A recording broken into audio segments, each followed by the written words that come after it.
Okay, National 5, so this is going to be the last input before the holidays. And I'm still going to stick on the sketching because, again, it's something that you can do at home and we'll be expecting you to do it at home after the holidays as well. So when we do this kind of mixed approach to learning, this is the sort of stuff you need to be, it's the sort of stuff we can assign you, get you to do, get you to practice, so that when we do come back to a full-time school, then you have the opportunity to just use those skills straight away. So you might get a recap in class about it, but the majority of this is going to be done through the videos and through you watching and learning. So going forward, majority of us have got the 2-point perspective, so we can do normal blocks, we can cut stuff off. I think, the last little exercise was good, some good stuff there. Again, it's about following the rules. You follow the rules and then you don't have any issues. And again, the last little bit here is still 2-point perspective. And it's the one thing which I've not covered yet, which is circles. Circles, curves, arcs, round things. How do you draw something which is round when you're trying to put it into perspective? And the bonus there is, once we've done this there, then we can come back, then you can start sketching up stuff which is real life. Okay, because that's where we were trying to get to. Remember, I showed you at the very start, I showed you things like our little USB here, and we're thinking to ourselves, we should be able to sketch that up as a little exercise. You may get that as an exercise for something later on during the course work. You need to be able to do things like that. And then if I go to a different one, you might develop it into something where I have got the rounded effect on it. So these both start out from the same thing, which would be a crate, a box. Okay, circles, so here we go. Again, I'm just going to try and do it in the middle. And again, my lines are a little bit darker than yours, so again, just on your paper, you don't have to use a full A4 sheet. I'm just going to start off the way we normally do it and create a box, a crate, so everything still starts with a crate. And again, I'm going to use this vertical line, and again, using my ruler just to try and keep it to the edge of the page. Oh, my arms are a wee bit wobbly. I'm doing a wee workout while we did our meeting this morning, so my arms are feeling a little bit tight. So we should be good at this now. So this is where we're going. So I'm going to draw a cylinder, not a circle, a cylinder. Cylinder is round though. So again, just using the same technique as we did before. So this time now what I want to do is I want to get this distance here kind of similar to this distance here. So it's not going to end up a perfect circle because it's perspective that we're doing. Circles will still get smaller in the distance as they go away. And trying to get a perfect circle, these lines are growing smaller, so there's no way it can be a circle. So what we end up with is not quite a perfect ellipse, but an elliptical shape. Okay, that's the way to think about it, an elliptical shape. So I'm going to position this about there. That looks about correct. And again, I'm going to have a long part here, so I'm still going to stick with my long box. So it's like a big long house, part the way across, back to the last vanishing point. Left hand side now goes up to the vanishing point up here, so there is my crate. So we're going to draw a cylinder into this position here. So here's the method to do it. And again, you can find this in books, you might find it online as well. It's certainly in the National 5 graphics book, it's a method which they teach. All I do, we're going to split this front face here into a clock face, okay? And again, you try and keep your lines nice and light as you do this. So I'm going to pick the centre point between here and here. This will be my 12 o'clock, and I'm just going to bring that down. And again, I'm going to bring the centre point between my leading edge here, because all my heights are set from here. And I'm just going to take this back up. I'm not going to go all the way. So I've just created a cross. Now, I think most of us should be able to do that fairly easily. In theory, the next thing what we should do is go corner to corner, so it's almost like going across here, and this should go through the middle, but it won't because it's perspective. So here's what I'm going to do. We're just going to put a cross in here. We're going to make this like a little Scotland flag if you want to think about this. So we're going to split this into little boxes. I think mine doesn't go through the middle. You know why it doesn't go through the middle? Because I drew this line first and this one. So if they're not in the middle, then it wouldn't actually work. However, we'll go with the technique here, and I'm still really sure we'll still end up with so there you go. That's not too bad, that looks okay. So we'll kind of split this up. That's like a box in a box, isn't it? It's that one there that's kind of a little bit off. See why we're doing this? What method could I have done there to make sure that I got absolutely this perfectly in the middle part? Well, the answer would be to go across the diagonals first and then draw in my centre ones. So maybe do that next time. Okay, next step. Next step is to take this distance from here to here. And we're going to work here to here. So I'll work on this one because it's easier to see. I want to go halfway between here and here. And I'm going to create a dot. Now, as you get good at this, your dots will hardly be seen. Okay, they'll be like a pencil mark. 1, 2, 1, halfway between here and here. That would be your dot. I'm going to do it bigger so you can see it. Halfway between here and here. Halfway between here and here. Now, I want us to think about this as a clock face going round. I've got 4 other points I can use. 12, 3, 6, and 9. 12, 3, 6, and 9, along with the other ones, gives me 8 points to draw through. So when I draw through this, what I'm looking to do is create curves around this object. So you can see here, this curve here is a big, long, lazy curve coming round. This is a big, long, lazy curve coming up. This is a really, really tight little curve. Again, this is one's kind of long and lazy coming round. You're not going to be able to do it just looking at your page. If it's sat at 90 degrees in front of you and you're trying to draw around like this, that's not going to work. You're going to have to turn your page a bit. So I'm going to turn my page to where it's most comfortable. And I'm not going to try and do the whole thing in one go. I'm going to draw a quarter each time. Why? Because I know that the points I've got to go through, I don't really need to concentrate on the rest of these. As long as I'm bringing this through here, through the points which I've drawn, I should end up with something which is circular or circularish. Or elliptical, more elliptic-ish. I don't know if that's a word or not, don't think so. So I'm going to come through here now. I'm going to do this very, very lightly first, just to get where this is going to go. I can kind of see it as I go over it a little bit. You can kind of see that line coming in. So it's kind of lazy along here, and it comes up. Now, when you get to do your graphics in class, we won't do any hairy lines, is what we call them, when they're kind of thick. You'll kind of practice and get these tidied up. Now this one here has got to come kind of sharp and then turn the corner and go round here. So this one's a little bit more awkward. Now remember, it's not straight lines. It's not from here to here. It's got to go through here, but it's allowed to go on the outside of there. So this point here is further out. Look, there's a straight line there. This point is further out, so it's allowed to do that. It's got to come round there, and then it's got to curve really, really quick back up to this point up here. And then from here now, it's going to go long and lazy. And again, it's not straight point, it's going to come round the outside. So it doesn't matter which point you start on, as long as you kind of feather it in so you can just see where it's going. This is a design, more of a design technique, going over and over the same line to build it up. But it'll do for practicing what we're doing. So there you go. Our next one again, so it's continuing on up here, and it's just going to curve round. So again, it's coming round the outside of those two curves.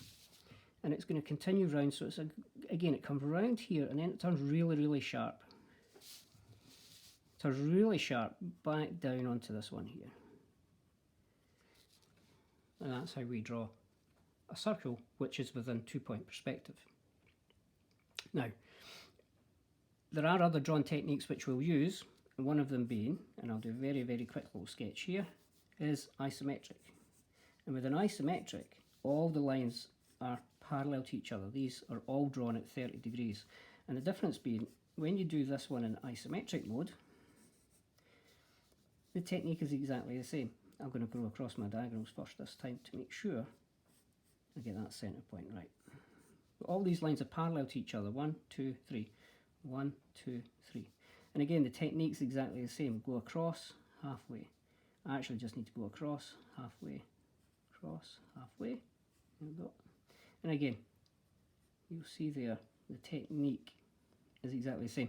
But sometimes isometrics look better than perspectives.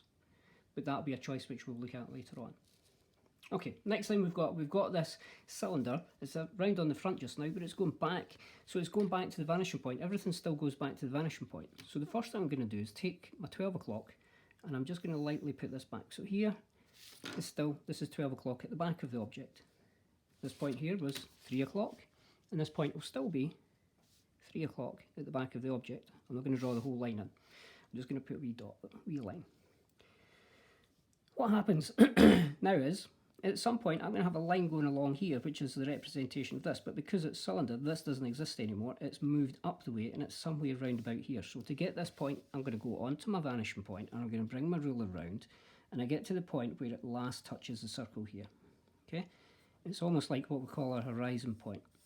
It's a vanishing, it's where it vanishes underneath the object. Now I'm going to draw that back, so you can see now there's my new point here. So this is going to come round here, and it's not going to touch this point it's going to be in here somewhere. Why? Because it's not a straight line object. It's a curve, so it curves around there. And the same happens at the top point up here. Again, I go up to my round shape, I find the point here at the very, very top where it vanishes to the next point. So just where it disappears here, move that down just a little touch. And I bring this back again as well. So I've now got here, here, and I'm going to join this point here to this line. I'm going to join this point here to this line. Now, I could get this point going back here. Okay, I could do that, and if we were using this method here, we would measure each of the points back. So the distance from this point here and to this point here, this line would be the same length as this line, which would be the same length as this line, which would be the same length as this line. So these lines are all the same. So in isometric, it's nice and easy. We just project all the lines back. They're all the same length, and then we join up the dots. So I've got another one there as well, which is sitting round about there. We just connect the dots up and it comes round and we end up with our shape like that. Slightly different on the perspective because things change as you go back further back. They're not all the same distance from each other. So to finish this off, what I tend to do here is I know that this point here has got to come round in a circle. So it's kind of the same shape as what we've got here. It's a little bit smaller. So I'm going to just bring in a curve. So I'm going to sketch a curve in which mimics the curve that we've got here. And generally, it'll be quite a small curve when we're doing things like this. Next point is what happens when it gets to here. I said there, it kind of loops over the top. So it's not connecting to this straight edge across here. It's going to come from here and it's going to curve round onto there. So that curve kind of continues and then onto the straight edge. So it's a very, very subtle little curve. You hardly see it. So there, here's where it starts curving round. And the same happens here, this point here. Okay, so if we come to this point here, it curves and it comes around. See the little gap that's in there? It curves around onto that bottom edge there. So I'm going to bring this in here, a little bit darker, and line that in. And again, I'm going to line in.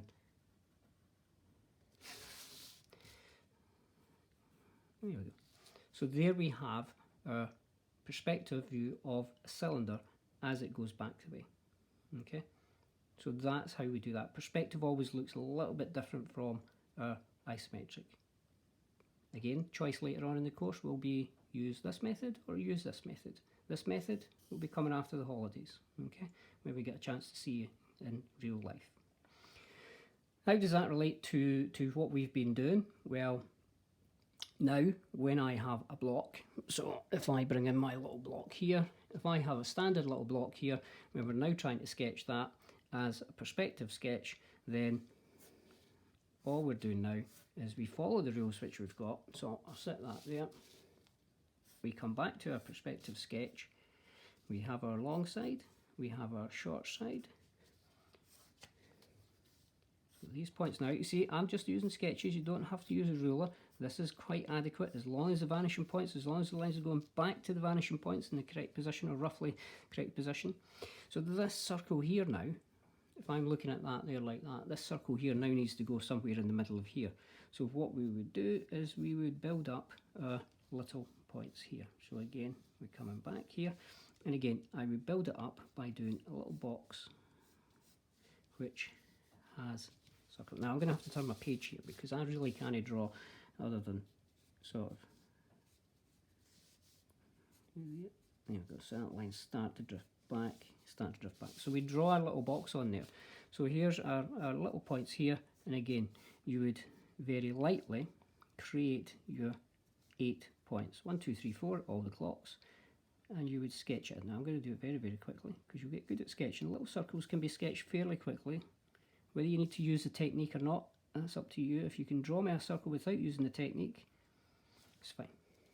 So now that is that, effectively that little block that's going back to be. And that hole there goes all the way through.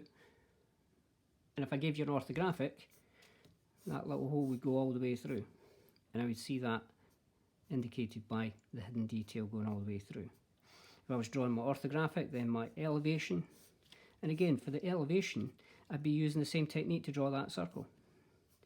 Except this time, I don't need, or this time all the points are going to go all the way through. It's a perfect, they're all the same points that when you are halving it, so our circle would look like that. If it didn't go all the way through, then I may see an edge in here which is going to mimic this, but again, we'll maybe cover that as we go through. So see this point here, what we're doing is we are using the same points here to mimic the inside edge, which creates this depth, and if that was a solid surface there, that would maybe be a little bit darker, and that creates a circle. In the same way, curves would be done exactly the same way. If I wanted to curve this here, so if my actual orthographic this time came along and it did this, so it had this little curvy shape, sorry. There we go. So there's my little curvy shape there. If my orthographic had that and I wanted to put it into here, then I'd be thinking the same thing. Well, where does the curve start? The curve will start somewhere about there and there. Here's the curve, starts there, starts at halfway there. And again, I could apply the same technique, this technique here, but I only need 1/4 of it because I'm only curving around there. So you'd apply the same technique here, and so I would just do my little cross and I'm halfway here. That's where the curve needs to come through. So as that curve comes through, and again I'm going to turn my paper because I can sketch easier this way. There's the curve. So there's the front elevation. Okay, I'm going to line this in so you can see how that relates back to that front elevation I did. So that would be the front elevation there. And again, we apply the same rules. What happens here? Well, it goes all the way back. So again, here's where my curve starts. Here's where my curve finishes. So again, this is going to mimic the same shape that's going back here. It's slightly different because it's slightly smaller in terms of the curve. But as long as those two curves are mimicking the shape of each other, there we go. There's my little block drawn in. And we can do curves. So our curve block, and we would, again, your construction lines would be lighter than mine, but again, it shows how we actually create that curve block. So cylinders and curves, that's our little thing. What am I going to get you to do in terms of that? I think what I'm going to do, I'm going to give you some pictures again of objects, and I'm going to get you to do the perspective of them again. So I'm going to get you, I think there's one which is worthwhile doing. So again, it's got building on what we've done before, but it's bringing the curve in this time. Okay, so I'll give you that one. I've got a fairly selection here. I think we'll give you this one with the semicircle curve here. I've drawn the lines on this one, so that'll give you a chance to think about the orthographic again. You're not creating orthographics, by the way, we are doing this. Okay, so I'll outline the exact tasks at the end of the video. Let's see if I've got another one with a curve in here for you. I think that's all the ones which have got curves in them. And I think the ones with circles are all fairly simplistic. And I think what you guys have demonstrated so far, there we go, we'll do this one because it's got a circle on the top, which is a little bit different. So it's got square edges here and then a circle on the top. So that'll give us 3 objects to sketch. So here is the task. I'll provide these 3 objects for you, okay, and you're going to do them as a perspective, okay, with the curves. So where I have my red dot, I want enough information from your sketch to show the features. So don't do your 2-point perspective and I can't see the top of this object, because then I won't see a little circle. Again, similar, watch what your perspective, how you do these, so you don't have it so that I can't really see. If you put it too much straight this way, I won't see the curve as easy. So it needs to be sort of so I can see it in good proportion. So we're going to do that. Before you draw that, before you draw this, I want you to draw me a couple of these, just creating cylinders, okay? Nothing more, just creating the cylinders. Don't have to be big and long. This one here, you know, it could have finished here, and we would have just mimicked that one coming round. I could have finished it there, and you'll see there how that curve there is slightly different there. That's because it's disappearing in the distance, because this one's closer to there. So you could have just drawn something which was as far back as that. And again, you can see there, without the guides, I can actually sketch it, and I can roughly get the shape that the cylinder will be.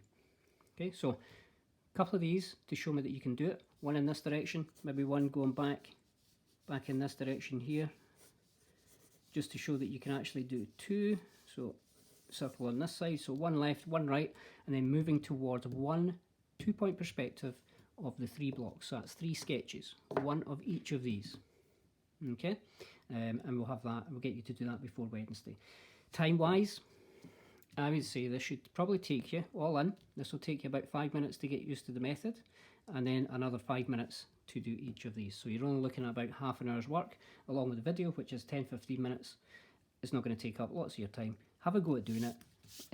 Trust me, have a go at doing it. It's worthwhile doing it now, because if you don't do it now, you still have to get good at this. So you'll have to do it at some point. So get it done now, get it done out of the way, and then I will give you some feedback. So well done to those who have stuck with it. I think there's 6 of you in general who have really actually just kept going and going and going and doing the stuff and having a go at doing it. Well done for you guys for doing that.